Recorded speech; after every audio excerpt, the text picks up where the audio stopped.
Okay, in this session, we're just going to have a closer look at all of the panels that's available to you. Now, obviously, as we work through the program, we will talk through what they do and how they work. But for now, I want you to have an understanding of what they are. I'm just going to create a normal rectangle over here, and we're going to fill it with the red. And then we go to the window menu, and as mentioned in the previous session, there is all the possible panels that you can open. So we have, for instance, color, where we can go and look at our swatches, which is already open here. We have the color panel, where we can mix our colors and create tints of colors. We also have the gradient panel, where we can create gradients as full colors. Then we have the comments, and we'll get to comments in another session where I'll explain it much better. We have the editorial, which we will use for editing the document without messing up the actual design of the document. Then we have the effects panel, and effects is things like opacity, the transparency of an object, the stroke, and the full transparency. Now, you notice with all of these panels, including the panels on the right-hand side, they all have this little menu, and I call it the menu that can't be found, because they're so small. And on those menus is very, very important secondary commands for the panels. And you'll see them as we move along. So if you can't find the menu that I'm talking about when I talk about it, just remember, any of these panels, even if we open their fakes, there's that little menu. Okay, if we open, for instance, layers, there's the layers panel. They also have that little menu. Let's see what else is here.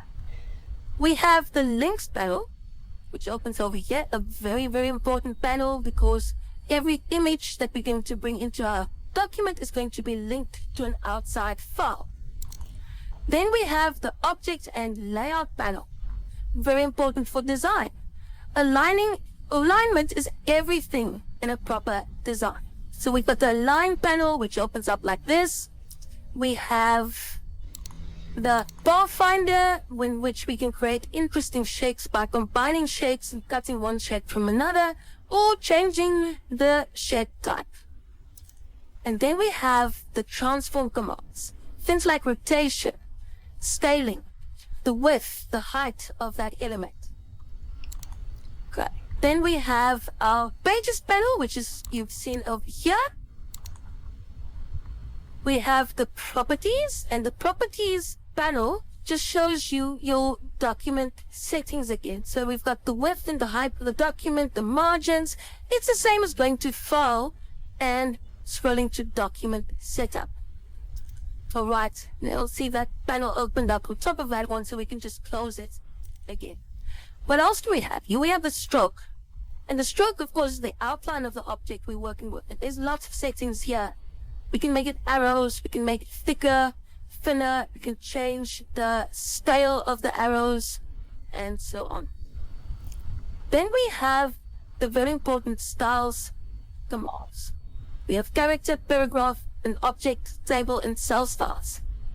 We're going to spend a whole video session on that, because they are crucial to making the way you work really efficient and really fast. Then we have the very important text wrap as well. And text wrap is if you want to make text run around an element, or if it's a circle, you want it to wrap around that circle. So we control that from the text wrap panel. Then we also have our type and tables, and they will look at some things like the glyphs, conditional text, character, paragraph, all of those available to you. Okay, so remember, all of the panels, when you close them, like I said before, you can just open them again from the window command or the window menu. All right. So in the next session, we'll start diving into creating the actual boxes and the content. I'll see you soon.